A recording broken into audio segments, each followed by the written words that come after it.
नमस्कार दोस्तों, तो मैं आज आपको एक ब्रेकडाउन करने वाला हूँ ऑक्सीजन मूवी का। ये नेटफ्लिक्स में अभी लॉन्च हुई वाली सीरीज़ है, जिसमें जो है आपको एक अलग रोमांचकारी कथा बताएगी। तो इसमें जो है एक औरत जो है, उसका नाम लीज होता है। वो अचानक से क्रायोजेनिक ट्यूब में अचानक से जाग जाती है और उसके पास कोई मेमोरी नहीं होती, और वो उसका जो ऑक्सीजन होता है क्रायोजेनिक ट्यूब में, वो धीरे धीरे से डिक्लाइन होने लगता है, मतलब ख़त्म होने लगता है। एआई है उसे बताती है कि सबसे कम है आपका ऑक्सीजन लेवल, तो आपको धीरे धीरे से सांस लेनी चाहिए। बार बार वो उसे बताती रहती है, लेकिन लीज फिर भी तड़पती रहती है, कॉल करने के बारे में सोचती है, पूछती है कहाँ पर हो। सबसे पहले तो उसे लगता है कि वो किसी हॉस्पिटल में हो। धीरे धीरे उसकी मेमोरी आने लगती है। और बात की जाए उसकी स्टोरी की, तो उसमें वो अपने सब उसके सर पे जो लगाया रहता है सेरेब्रल केबल, वो निकाल देती है। उसके अंदर जो सुइयाँ लगाई होती है, इंजेक्शंस लगाए होते हैं, वो सब निकाल देती है और फ्रीली मतलब बाहर निकलने की कोशिश करती है। जब अपने एआई को ऑथराइजेशन कोड मांगती है, मतलब एआई को दरवाज़ा ओपन करने के लिए बोलती है, तो ऑथराइजेशन कोड की रिक्वायरमेंट होती है, तो उसके पास वो भी नहीं होता और उसे पता नहीं चलता कि ऐसा हो क्यों रहा है आखिर उसके साथ। फिर वो एआई से अलग अलग सवाल जवाब पूछती रहती है। फिर वो सबसे एक बाद में वो एक मुकाम पर आती है, जब वो पूछती है कि मेरा डीएनए लेवल किससे मैच करता है, मेरा डीएनए सीक्वेंस किससे मैच करता है। तो उसे पता चलता है कि वो एलिजाबेथ एक नाम की लड़की जो है, उसके साथ उसका डीएनए मैच करता है। तो वो सब उसके बारे में पढ़ने लगती है और देखने लगती है, एक ऐसे सब दिखा देती है। तो उसके ज़रिए वो पूरा देखती है, तो उसे पता चलता है कि उसका नाम एलिजाबेथ है, उसकी शादी जो है वो लियो से हुई है। तो सब वो उसके बारे में पूरी जानकारी लेती है। उसके बाद उस कांटेक्ट करती है एक पुलिस ऑफिसर से। तो एआई जो उसका कॉल एक पुलिस ऑफिसर को कनेक्ट करके देता है। तो पुलिस ऑफिसर उसको बताता है आप कहाँ पर, एग्जैक्ट लोकेशन क्या है। तो उसको कुछ भी नहीं पता होता है, लेकिन वो उससे कहता है कि कृपया करके आप जानने की कोशिश कीजिए, हम आपको ज़रूर से ज़रूर लोकेट करके दे देंगे, लोकेट करके देख लेंगे। लेकिन फिर भी लोकेट करने में बहुत देर हो जाती है, लेकिन फिर भी वो कर नहीं पाते। और लीज जो है वो अपने आप से बाहर हो चुकी है और उसे बहुत ज़्यादा गुस्सा आने लगता है और उसकी ऑक्सीजन लेवल भी कम होने लगती है। तो जब वो बार बार कॉल करती है, तो उसे ऐसा महसूस होता है कि वो जो पुलिस ऑफिसर है उसे वो बहका रहे हैं। और वो बात भी सच्ची होती है, क्योंकि लीज को लगता है कि वो हॉस्पिटल में, लेकिन हालांकि ऐसा नहीं होता है। उसे वो बाद में पता चलता है, जब जो पुलिस ऑफिसर जो है उसके थोड़ी गलत बातें बताने लगता है, जैसे कि वो उसके मैरिड नहीं हुई थी वो लियो के साथ, और अलग अलग बातें सब वो बताने लगता है। और बताने लगता है कि आपको थोड़ा दिमाग पे प्रेशर आया है, आपको हेलुसिनेशन हो रहा है, ऐसे अलग अलग बातें बताकर उसे बहकाने की कोशिश करता है।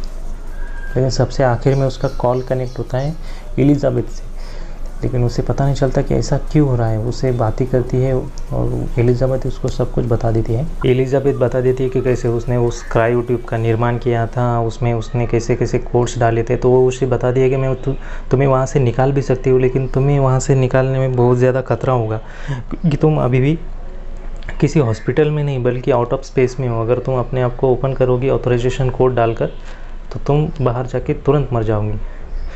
लेकिन फिर भी वो निकलने की कोशिश करती है। लीज फिर भी निकलने की वहाँ से कोशिश करती है, लेकिन आखिर पल में वो अपने आप को रोक लेती है। और एलिजाबेथ उसको हमेशा समझाने की कोशिश करती है। तो एलिजाबेथ जो है उसे बार बार समझाने की कोशिश करती है, तो तुम्हें कैसे ही करके अपने आप को जो है हाइपर स्लीप में डालना पड़ेगा, क्योंकि तुम इतनी ऑक्सीजन से जी नहीं सकती ज़्यादा समय तक। तुम एक प्रोजेक्ट का हिस्सा रही हो, जिसमें एक नई अर्थ आपको ढूंढनी है और वहाँ पर जाकर मानव जाति का संरक्षण करना है और मानव जाति की बस्ती वहाँ पर बसानी है। इसके लिए तुम सब लोगों को वहाँ पर भेजा गया। उसे जब पता चलता है कि वहाँ पर एक्चुअली में जो है 102 आपको मिनट बाकी रह गए, और वहाँ पर जो है 10,000 ओमिक्रॉन यूनिट्स है, उसमें से तुम्हारा एक यूनिट है और तुम अकेले ही वहाँ पर जागरूक हो चुकी हो।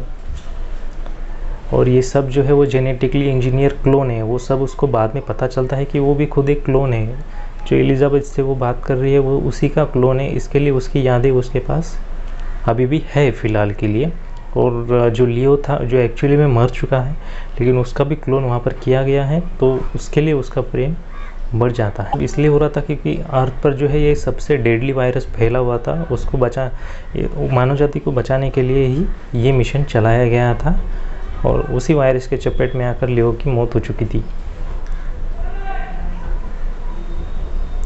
और जो नया प्लैनेट है उसका नाम था वोल्फ 1061। वहाँ पर वो सब क्रायोजेनिक ट्यूब्स को वहाँ पर भेजने वाले थे ताकि मानव बस्ती की वहाँ पर बस्ती की जाए। इस सब सुनकर वो एक गहरे सदमे में आ जाती है लीज, और उसे पता चलता है कि वो एक क्लोन है और वो तड़पती रहती है। सब क्रायोजेनिक ट्यूब को वो चेक करती है और बाद में वो लियो को भी चेक कर लेती है कि वो कैसा है, तो उसका भी क्लोन वहाँ पर उसको देखने को मिल जाता है। तो ये सब होने के बाद तो उसका ऑक्सीजन लेवल भी थोड़ा कम होने लगता है। तो फिर बाद में वो अपने एआई से पूछते हैं कि क्या तुम मुझे हाइपर स्लीप में डाल सकते हो, लेकिन वो बोलता है उसके लिए कम से कम 2% ऑक्सीजन होना ज़रूरी है, लेकिन उसके पास 2% ऑक्सीजन नहीं होता है। तो वो एक मुसीबत में पड़ जाती है। लेकिन सबसे आखिरी पल में जब ऑक्सीजन 0.69 बचा होता है तब उसे याद आता है कि बाकी के क्रायोजेनिक ट्यूब में भी तो ऑक्सीजन होगा जिसका कोई यूज़ नहीं कर रहा।